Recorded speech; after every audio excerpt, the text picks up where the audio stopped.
Kisah sahabat Nabi Khalid bin Walid, Pertempuran Yarmuk bagian 1. Emesa akhirnya menyerah pada bulan Maret 636 Masehi.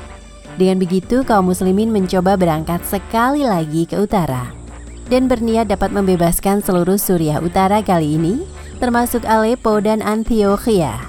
Tetapi ketika baru saja tiba di Saizar, kaum muslimin mendapati sekelompok kecil pasukan Romawi yang sedang beriring-iringan menuju Kinasirin. Lantas Khalid segera menghadang dan menawan mereka. Dan dari para tawanan tersebutlah informasi dan berita tentang rencana baru Heraklius terbongkar dan diketahui oleh Khalid bin Walid. Kejatuhan Damaskus dan beberapa kota lainnya di tangan kaum muslimin membuat kemarahan Heraklius tak dapat dibendung lagi. Sehingga ia merencanakan pembalasan dendam dengan mengumpulkan ratusan ribu prajurit di Antiokhia sejak Emesa masih terkepung. Pasukan ini adalah gabungan dari berbagai bangsa Eropa dan Arab Kristen. Mereka dibentuk menjadi 5 regu pasukan besar yang jika bergabung akan mencapai 240 ribu prajurit. Jumlah pasukan musuh terbesar yang pernah dihadapi oleh kaum muslimin. Mendengar berita tersebut tentu saja membuat Abu Ubaidah sebagai panglima tertinggi kaum muslimin merasa khawatir. Beliau bukan mengkhawatirkan dirinya sendiri, melainkan nasib kaum muslimin yang terancam oleh bahaya besar yang sedang mendekati mereka. Apalagi pada masa itu kaum muslimin masih terpecah menjadi 4 kelompok. Amr bin Ash masih berada di Palestina, Surabil bin Hasanah di Yordania, Yazid bin Abi Sufyan sedang melakukan pengepungan di Kaisarea. Sedangkan Khalid dan Abu Ubaidah sendiri masih berada di Syam bagian utara. Situasi seperti ini membuat Romawi akan dengan mudah menghancurkan dan menyapu bersih kaum muslimin dari bumi Syam.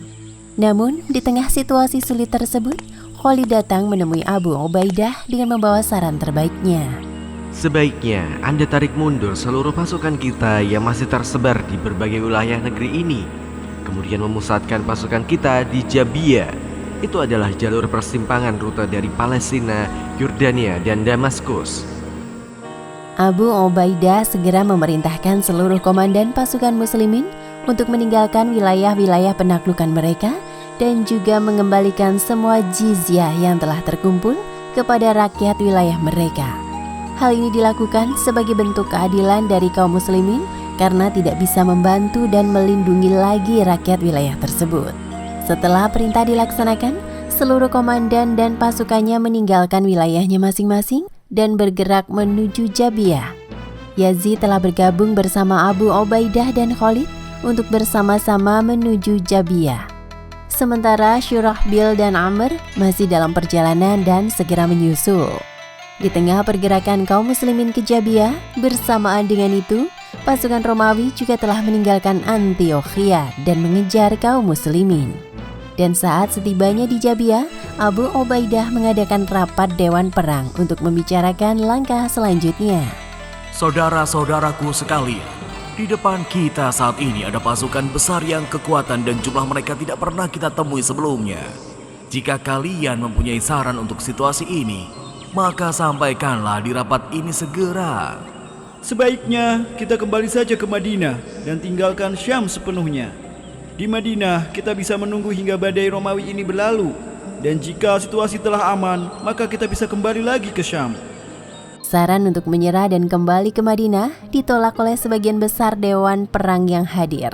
Dan sebagian lainnya lebih memilih untuk tetap bertahan di Jabiyah dan menghadapi Romawi, meskipun jumlah musuh 6 kali lipat lebih besar dari kaum muslimin saat itu. Wahai Abu Sulaiman, bagaimana pendapatmu tentang semua ini? Semua yang mereka katakan itu baik, tetapi saya memiliki pandangan yang berbeda untuk situasi ini. Jika engkau memiliki pandangan lain, katakanlah, dan kami akan melakukan apa yang engkau katakan. Khalid kemudian memberikan rencananya. Ketahuilah wahai Panglima, sepertinya kita masih harus terus bergerak ke barat daya. Karena apabila tetap tinggal di sini, itu hanya akan memudahkan musuh menghancurkan kita dari berbagai sisi. Aku sarankan kita pergi ke Al-Waqusa Di sana ada dataran luas yang bisa kita gunakan untuk menghadapi Romawi. Dan di sana juga akan mudah bagi Khalifah dalam mengirim bala bantuan. Saran Khalid telah diterima dan rencana pun telah diputuskan. Kaum muslimin di bawah komando Abu Ubaidah kemudian kembali melanjutkan perjalanan mereka menuju Al-Waqusa. Sementara Khalid bersama 4.000 pasukan berkudanya mengawal bagian belakang pasukan kaum muslimin. Pada pertengahan Juli 636 Masehi, terjadi pertempuran kecil antara pasukan Arab Kristen Romawi yang dipimpin oleh Jablah dengan pasukan Khalid di perbatasan Damaskus dan Jabiyah. Namun Khalid dan 4.000 pasukan berkudanya dapat memukul mundur mereka kembali ke arah Damaskus. Kemudian setelah itu, Khalid menyusul dan bergabung kembali dengan badan utama pasukan muslimin. Setelah melewati beberapa hari dengan terus bergerak menuju barat daya, kaum muslimin tiba di Al-Waqusa dan mulai mendirikan perkemahan di bagian timur dataran Yarmuk. Dan di sini Syurahbil dan Amr juga telah tiba untuk bergabung dengan badan utama pasukan muslimin. Beberapa hari berikutnya, pasukan gabungan Romawi di bawah pimpinan Panglima Mahan berhasil menyusul kaum muslimin. Dan mereka mendirikan kemah di utara jurang Wadi Uraqat. Sekarang, kedua pasukan menetap di perkemahan masing-masing dan mulai membuat persiapan untuk pertempuran. Dan seperti biasa, kaum muslimin selalu mengadakan pembicaraan dengan musuh sebelum perang dimulai. Hal ini dilakukan demi tercapainya keputusan yang terbaik. Dan untuk pembicaraan ini, Romawi mengutus komandan pasukan, Gregory, untuk bicara dengan Abu Ubaidah. Kalian tidak akan mampu menghadapi kami dengan kekuatan sekecil itu. Maka kami akan membiarkan kalian tetap hidup dan pergi dengan damai. Kalian juga dapat membawa serta segalanya yang kalian peroleh dari Syam, asalkan kalian mau melupakan segala niat untuk menyerang kami lagi. Keangkuhan Romawi tentu saja membuat Abu Ubaidah menolaknya. Yang itu membuat Gregory harus kembali menghadap Mahan dengan membawa tangan kosong. Di hari berikutnya, Mahan kembali mengirim utusan lainnya yang bernama Jablah. Sebagai komandan dari pasukan Arab Kristen, Jablah diharapkan dapat lebih mudah mendekati kaum muslimin. Namun penolakan yang sama juga diterima oleh Jablah. Berbagai upaya negosiasi yang dilakukan antara kedua belah pihak akhirnya tidak menemukan jalan keluarnya. Sehingga Mahan akhirnya mengirim Jablah sekali lagi dengan membawa pasukan untuk mengintai kaum muslimin. Dan ketika sedang berada di perkemahan kaum muslimin, Jablah melihat ada kesempatan untuk melakukan serangan. Namun sebelum sempat menyerang, ia lebih dahulu disergap oleh pasukan berkuda kaum muslimin di bawah perintah Khalid. Namun Jablah berhasil kabur. Sejak saat itu, selama 1 bulan tidak ada aksi besar di Yarmuk. Romawi tidak memiliki nyali untuk memulai peperangan. Dan kaum muslimin juga belum siap dengan jumlah pasukan yang sedikit. Hingga akhirnya, Khalifah Umar mengirimkan pasukan bantuan dari Madinah sebanyak 6.000 prajurit. Sehingga total pasukan muslimin yang ada pada masa itu sekitar 40.000. Mereka terdiri dari 1.000 sahabat Nabi, termasuk 100 veteran perang Badar atau perang pertama yang dialami kaum muslimin. Di tengah siang yang terik, Panglima tertinggi pasukan Romawi meminta utusan kaum muslimin untuk bicara dengannya secara pribadi. Dan Abu Ubaidah mengutus Khalid bin Walid. Aku tahu kelaparan dan kemiskinanlah yang membawa kaummu ke negeri kami.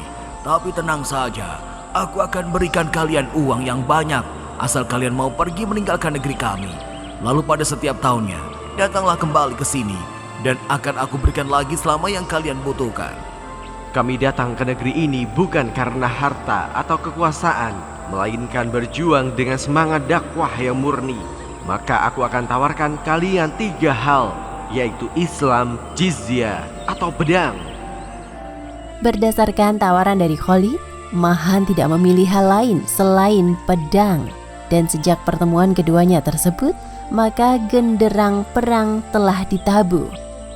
Pada malam Rajab 15 Hijriah atau minggu ketiga Agustus 636 Masehi, kaum muslimin memanjatkan doa dan mendengarkan lantunan Quran. ini adalah malam sebelum pertempuran Yarmuk.